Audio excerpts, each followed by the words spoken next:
ebifaananyi byange by'obwereere byafuluma genda all over social media naye tekyali intentional nti ogenda kikola njagala.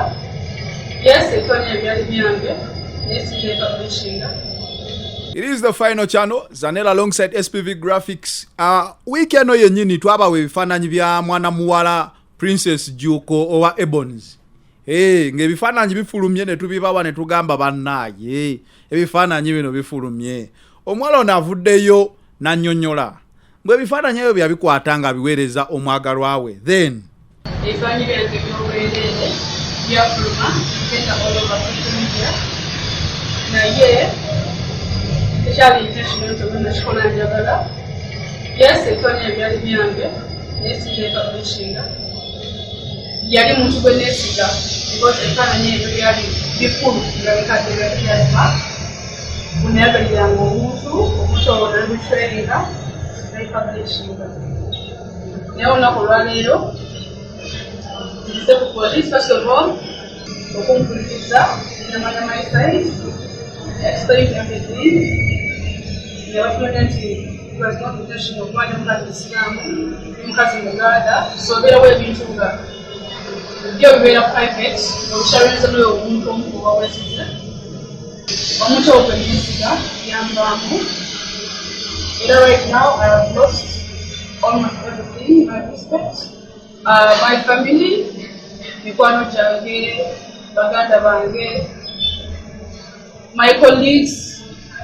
So ekigeso ono mujja kwetondera first of all bakyala bannange because nzokula bwoberere bwange baagala tebakyala bannange babagala. So I apologize eri bakyala bannange netondera abazadde abalina abaana because abaana bangi badde mba-inspiring abantu abaninamu obwesigwa ntiba nga omwana okuzadde nakolesha.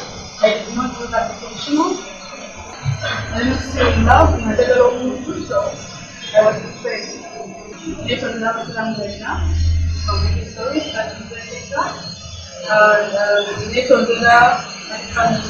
I'm so sorry, please accept me back.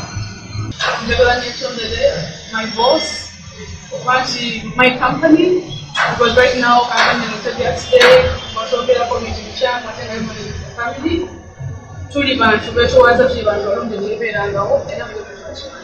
Wabula we bayawukana n'omwagalwa we yalina okumusasula bw'atyo okumulaga nti lwaki onkyaye.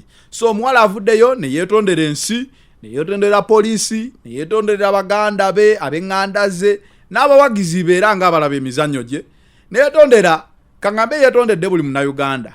N'agamba nti ekikolwa ekyo ng'omuwala Omuganda kyamuswaza nnyo kuba aliwo ensonga nga zo za kyama zikoma mu kisenge.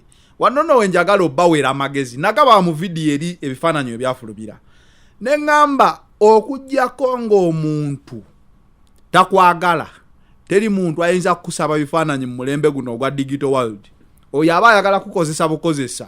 So kati badeni evuddeyo waki omuntu akusaba ekintu n'okimuwa neberanga neribanga ebbanja nti olunaku lwe muli ekyanga laavu mu ekyanga ne muddawo. Kati oli waba obwongo obunafu nga washaringa naye ekintu kyakumanyi nti okimuwozenga bbanja lya lubeerera n'owolifuna sente asobola okugamba kati wotampa ku sente nga mpanikayo ebifaananyi, wontakolera kino nga mpanikayo ebifaananyi. Ye kanyini oba omukutte mu bwenzi asobola okugamba kasitonkyawanze nga nteekayo bino ebifaananyi. Kati goyinza okulowooza mbuno takyabirina. Ne waliwo Google esobola otereka ekintu emyaka gyonna. Kisobola okubeera waggulu ku Google Drive, kisobola okubeera awo mu email nga mweyakisavinga nga akikwasiza n'osigala kubeera musibeewe olw'ekintu kye wakola mu mukwano. So eyebera ensonga eri abawala bonna, baganda baffe, bannyinaffe, bannyaffe, buli muntu mukazi omusajja yenna akusaba ebifaananyi ebyo manyirangawo amagezi temuli. Oba wabanga mugezi nnyo abasajja bagezi nnyo naye era amagezi temuba kuba tosobola kukwata munno nga musibe lwa kintu kyakoledde mu mukwano.